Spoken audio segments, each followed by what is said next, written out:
Now, I know you're all very eager to hear from our special guest this morning, Leonardo DiCaprio. I will refrain from a whole bunch of puns about the movie Titanic and the ocean. I see I just got away with that, didn't I? Even though the heart of the ocean is particularly apt, for those of you who know what that is. But Leo's heard every one of them before, and I don't want to deter him from actually coming out here. He is a terrific example of how an artist, an actor, a person of celebrity can take that celebrity and make it meaningful in the context of things that matter to people's lives on a day-to-day basis, more than being entertained. And he has used it to capture the public's attention on this particular issue about the oceans. I might even say that he's been up close and personal.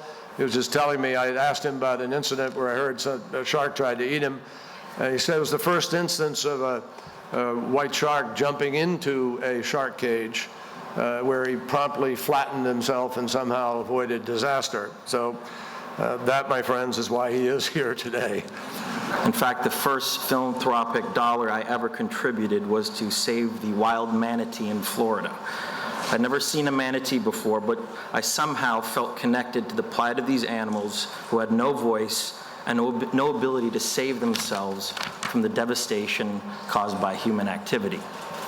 Today, I feel just as connected and inspired by ocean life that covers most of our planet. As an avid diver, I've been fortunate enough to experience some of the most pristine and wild places on Earth. From my very first dive in the Great Barrier Reef to the Galapagos to Mozambique, Belize, and the islands of Thailand. And just last year, I got to visit Cocos Island, a national park off the shores of Costa Rica, where I had the opportunity to swim with 15 different species of shark, white tips, tiger sharks, and hammerheads in one of the world's largest natural shark sanctuaries, and I came out unscathed. These experiences haven't just been adventures, they've been educational for me. They've taught me just how fragile these ecosystems really are. Since my very first dive in the Great Barrier Reef in Australia 20 years ago, to the dive I got to do in the very same location just 2 years ago, I've witnessed environmental devastation firsthand. What once had looked like an endless underwater utopia is now riddled with bleached coral reefs and massive dead zones. Recently, on the Cocos Island dive, we stayed inside a marine protected area where it was technically illegal to hunt sharks or other marine life within 10 miles of the sanctuary. But every night, we hopelessly watched illegal fishing vessels invade the waters just 1 mile offshore. I've learned that with each passing day, so many of our aquatic species are in jeopardy, not because of nature's unpredictability, but because of human activity. I've learned about the incredibly important role our oceans play on the survival of all life on Earth. And I've decided to join so many people and others that are working here today to protect this vital treasure. Growing up, I remember hearing stories about the seemingly endless bounty that our oceans had to offer. How fishermen would cast a net 100 years ago and catch 10-foot-long tuna or 18-foot-long sturgeon. It seemed like nothing would ever challenge the abundance the sea had to offer. But today, we live in a very different reality. Because of modern industrialized fishing, ships are heading into ever deeper waters in search of decent catch, only to find ever-dwindling stocks. We have systematically devastated our global fisheries through destructive practices like bottom trolling, where huge nets drag across the bottom of the ocean for miles, literally scraping up everything in their path, permanently destroying abundant underwater forests, teeming with every imaginable form of wildlife. And while we've heard a lot about the impacts of climate change on dry land, the oceans will be the sink that absorbs the brunt of our pollution and the danger of higher temperatures. This is especially troubling since oceans are the source of most of our oxygen and life-giving nutrients on this planet. They dictate our climate, our weather patterns, and ultimately our own survival. Without healthy oceans, we are in serious trouble, and the outlook for their health is not good. I want to acknowledge the fact that significant commitments have been announced here over the last day to forward ocean protection. President Obama's announcement will help to preserve coral reefs and other vulnerable areas, and help to deter black market fishing and seafood fraud in our markets through traceability and transparency initiatives. I also commend President Tong of Kiribati, who just announced yesterday the full closure of commercial fishing in the Phoenix Island Marine Protected Area by 2015. That means that an area of the ocean the size of California is now completely protected. I applaud these pledges and others like them made here, and I look forward to working alongside those who've made these commitments to ensure their success. But this is just the beginning.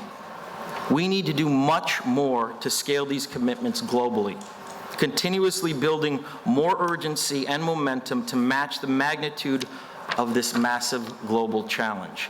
This isn't simply an exercise in wildlife conservation. Several billion people a year depend on seafood as a source of protein, and yet we are failing to protect these vital waters. We are failing to set aside significant preserves that are off limits to fishing. We are failing to protect these critical ecosystems, the coral reefs, the forests of the sea, the tide pools, and the deep water canyons. We're plundering the ocean and its vital resources, and just because we can't see the devastation from dry land does not mean it's any less dangerous to life on Earth, and it has to stop. Unfortunately today, there's no proper law enforcement capacity and little accountability for violating the law. It's the Wild West on the high seas. The ocean is an under-regulated marketplace right now. Even though the ocean covers 71% of our planet, less than 1% are fully protected as marine reserves where fishing is prohibited. These last remaining underwater biogems are being destroyed because there isn't proper enforcement or sufficient cooperation among governments to protect them. People who depend on these oceans' resources for sustenance need to hear that governments are working to create strong systems of accountability for those who are destroying it. If we don't do something to save our oceans now, it won't be just the sharks and the dolphins that will suffer. It will be all of us, including our children and our grandchildren. You've all heard the bad news about the accelerated collapse of the West Antarctic ice sheet recently, which is incredibly scary. And you've probably heard about the growing concern in the scientific community about the methane emissions driving rapid climate change and ocean acidification. Methane is a greenhouse gas far more damaging than carbon dioxide. There seem to be new stories every week about methane's potential to send us beyond critical tipping points. Yet these important stories are but a blip on the screen in mainstream media. What we need is a constant drumbeat about these tragedies unfolding before our very eyes, and more attention towards the solutions that exist to avert them. Most importantly, what we need is action, sustained activism, and courageous political leadership. We cannot afford to be bystanders in this pre-apocalyptic scenario.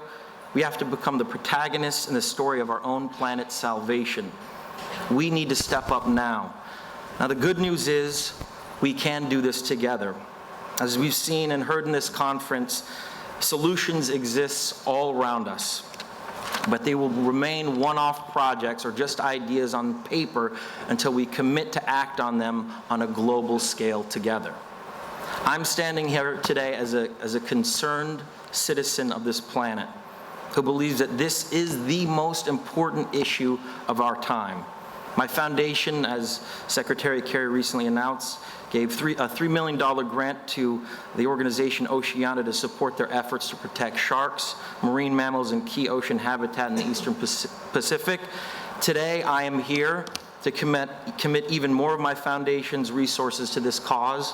I'm pledging an additional $7 million to meaningful ocean conservation projects over the next 2 years. Proper worldwide leadership. This is our moment to move forward to protect our oceans, which is our lifeblood.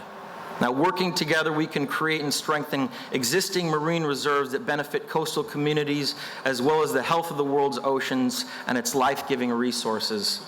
Through my foundation, I'm committed to funding organizations, communities, and governments that are establishing meaningful marine reserves.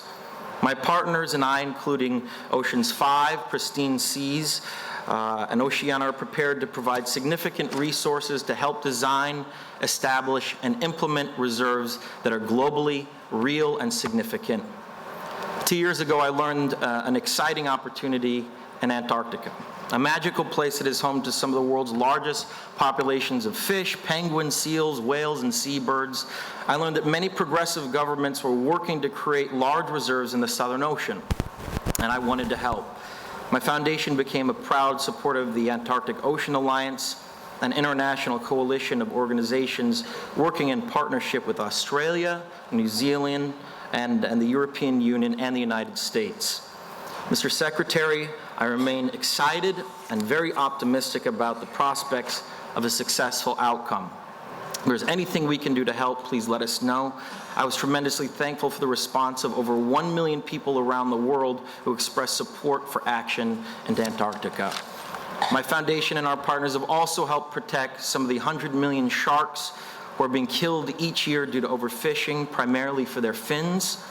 Last spring, as a result of the efforts of several governments and an array of dedicated organizations, the Convention on Trade in Endangered Species approved proposals to protect several vulnerable shark species.